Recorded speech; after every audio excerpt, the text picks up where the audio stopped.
یا اللہ مالک پروردگار عالم، اعوذ باللہ من الشیطان الرجیم، بسم اللہ الرحمن الرحیم۔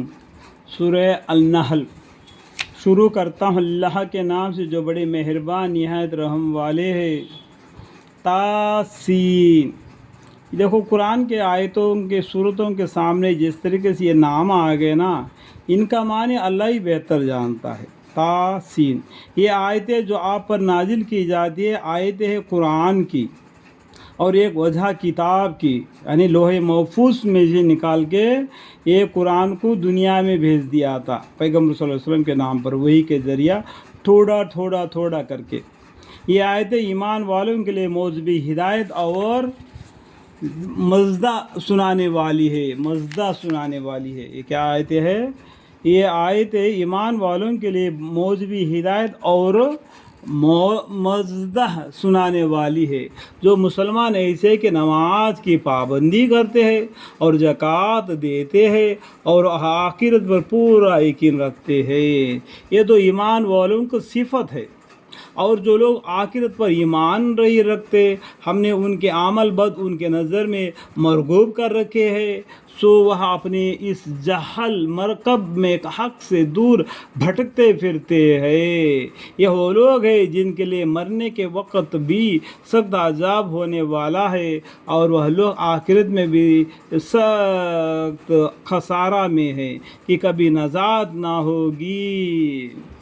اور آپ کو باقین ایک بڑی حکمت والے علم والے کی جانب سے قرآن دیا جا رہا ہے۔ دیکھو کیا بولتے ہیں، اللہ تعالیٰ بڑی حکمت والا ہے، بڑا علم والا ہے، ایسے جانب کے طرف سے، ایسا اللہ ہے اس کے طرف سے قرآن دیا جا رہا ہے۔ لہذا آپ ان کے انکار سے غمگین نہ ہو جیے۔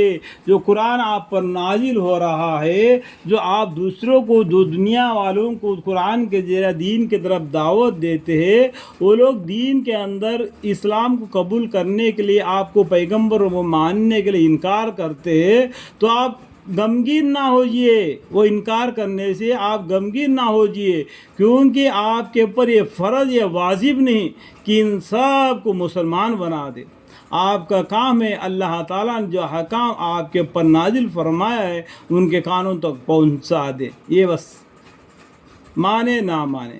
اس وقت کا قصہ یاد کیجیے کہ جب کہ موسیٰ علیہ السلام اپنے گھر والوں سے کہا کہ میں نے آگ دیکھی۔ دیکھو یہاں پر کیا گیا، اور موسیٰ علیہ السلام کا قصہ آ گیا۔